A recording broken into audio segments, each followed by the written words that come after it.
President jukira yoredde omuntu w'abantu Shegera. Okay.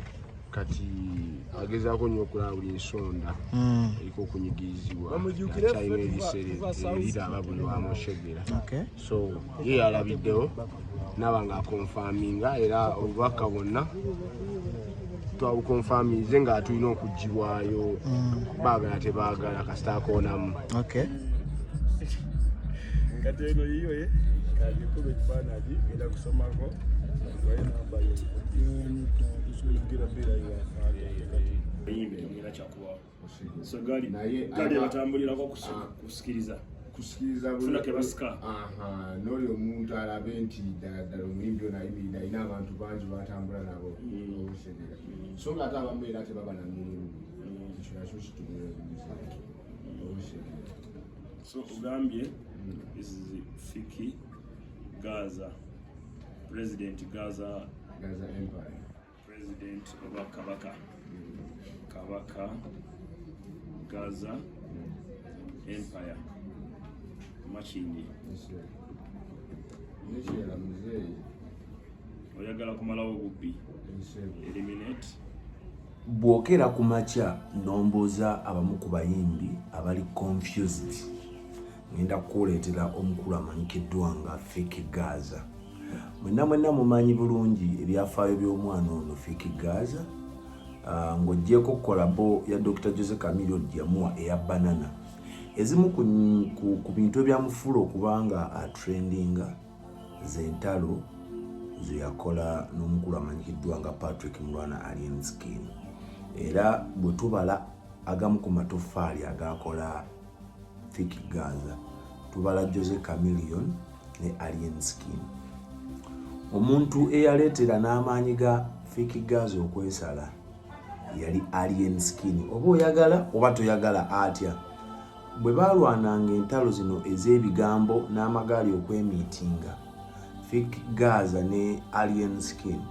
Alien Skin buli we yazzangayo nga batambula nga trendinga naye batuuka ekiseera Alien Skin n'abanga mu ignoringa.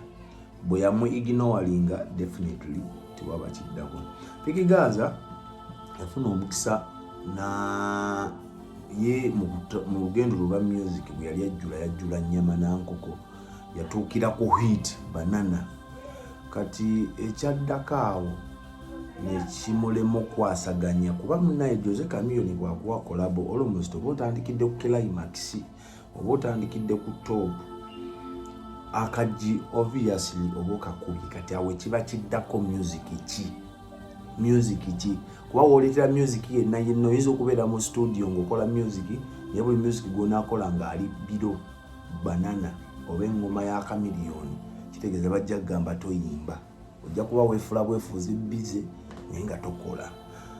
Kati Fiki Gaza kyeyasalawo kukola mawulire mu bigambo na ntalo music era yamukola naye atuuka ekiseera entalo n'ebigambo ne bisukka. Saawa ya leero waliwo akatambi akalabiddwako ng'ali n'omukulu amanyikiddwa nga Alien Skin ate ng'emabegako awo abadde agamba balina olutalo lw'amaanyi era mu kujja ennyawo yagamba nti ali kaweefube wakulaba mukakkanya. Emabegako awo yasituka n'agenda ewa Ssaabavulu Balamu ne mutandika obbigamba yalidde n'avaayo n'atutegeeza nti yabadde agenza kusakira bavubuka b'omu ghetto. Simanyi oba okusaka kwakoma wa. Twamulabako ewa Bobi Wine yagendako ku kitebe era ndumulyako mu video nga wana Bobi Wine.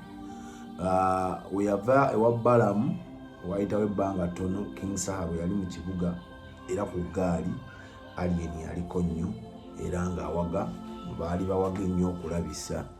No, not Alien but Fiki Gaza yaliko era nga mubawaga okulabisa naye yaliko. Oyinza okugamba nti Fiki Gaza muyimbi aba alina okugenda buli awali omuyimbi cause business ye naye gye buva ne gye bugenda bw'oliremererwa okutegeera status ya business y'omunkolera my brother my sister egenda kukulema. Obeera munnauganda era nga ne b'oguza bannayuganda naye tosobola kera ku makya n'okwata bbuca ya mbirizi n'ogitwala ekibuli. Tosobola oba tosobola kera ku makya n'okugulawo dduuka lya Kurani, ajabu, simanyi ensirimiini, entalabuusi n'ogiteeka ku kasozi erubaga. Tosobola. Naye ng'ate wali bonna bannayuganda era kifo teryaggaana, naye tosobola kugenda olwa status ya bizinensi yo.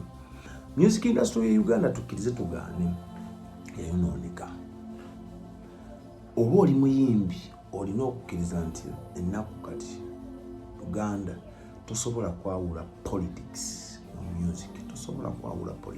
music. Bali bati ekibigatta be bayimbi be bakireeta bakinako ettofaali, abawagizi tukirinako ettaffaali, n'embeera Uganda mwe tutambulira yennyini ne gavumenti etutwala ekirinako ettofaali. So tusobola byawula. Bw'osalawo okugamba nti njawudde, yawula. Of course tumanyi nti abayimbi babeera n'emizannyo gyabwe, naye gino emizannyo tegireflectinga mu public ye eraba bya ddala. Muyinza okuba ali endiskini ne Fikigaza muli mu muzannyo gwammwe mwesike mwewo omukono, naye ekyomuzannyo tekigenda reflectinga mu public. Ekigenda otuuka mu public nti mulina olutalo. Kati yo omuwagizi akyasigaza mu mutwe tolinawo omunyonyola. Kati n'osigala nga gwe bakulabanga omuyimbi atagalatagala odde eno ogenze wa ovumye Aliyeni, ovudde wa Aliyeni ogenze wa Bobby, ovudde wa Bobby Wine ogenze wa Balamu, ovudde wa Balamu ogenze wa King Saha, ovudde wa Saha ozeeye wa Aliyeni. Omuwagizi ye tabimanyi, gwe oba olina ky'obala wansi awo kono music industry yafuukuka aba tabimanyi. So nze bw'ombuuza omu ku bayimbi tokanga okuyimba bambi yali afunye blessing nga Uganda tumuwadde amato nga yimba ennyimba ze wezirira abantu bazitegeera. Ayinamu ne kolabo ze sibeeza ddala, efika ayinamu kolabo ze eza ddala ng'olwa Banana n'olwo yayimba ne Ava Peace. Lwakola bulungi nnyo. So naye ffe tukuteekako abiri netugamba what could be the escape plan mu kino kyolagamu. Jjukira kati we tulaga wano wakwawula baana na byana wano wetulaga omwaka 2025 mwaka gwa campaign, abayimbi abo bagenda signinga contracts n'abannabyabufuzi okubayimbira ku rallies zaabwe. Kati bali kwepositioninga buno obudde abayimbi batandise okwepositioninga, nyimbira gavumenti, nyimbira opposition, bali kwetega mirimu. Kati ate ne wano bannayuganda bebasinga okutunuulira ne bagamba ogwawa wenzo gamba nti business yange mulimu, naye ate abayimbi mukisuusa bw'otandika okukola omulimu ate ng'ogenda ku social media ate ng'ojjongera abalala. Genda oyimbe vaayo dde wakatuula, naye gw'olumala okuyimba ng'odda ku social media ate ng'ovuma abakuvuganya oyo gw'okoledde. So 2025 mwaka gwa politics. Kati saawa yakasensu kusunsula ogwawa business ogenda kukolawa. Nze omwana soda subscribinga likinga tujja kubanga tujja mpolampola ne Export TV tuyisengamu eggaali tuweereze eggwanga.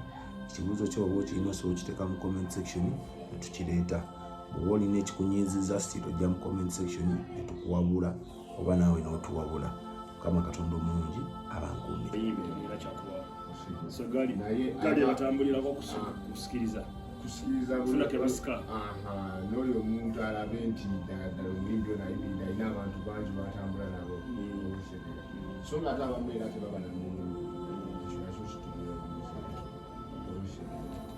So tugambye this is Fiki Gaza, President Gaza Empire, President of Kabaka Gaza Empire Machinyi.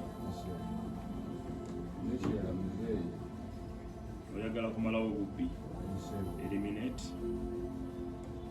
Fagali crime. Kirala ekyamuzere bw'omanga gyegye abaana gye bagenda okudda ku masomero omanyire mu ghetto bantu bangi batugambiddeko nga bagamba nti kati mu Gaza muyimbi w'amaanyi. Kati nandiyagadde muzeeyo batufunye engeri tufunye abaana oba ebitabo mu mwaka ku masomero nga faalwadde okuva mu mikono gyaffe. biva mu Gaza Empire. Gaza Empire bitaboneka n'ebirala mu bwongo. Okay, bya sente mekeni. Okusobola okufuna miliyoni n'abiri. Okufuula ka budget ka bitabo ebyo n'era buli kimu tubakolera ka budget n'okugatwalira abaana. Era babawaddeyo ku masomero basoma. Ekyo ngenda kitegeeza nakyo president. Inabogerako ne mukama wange president. Yali nti asobola okubayambako ku ekyo naye mbadde nsaba okiwandiike. Kiteeke mu kuwandiike.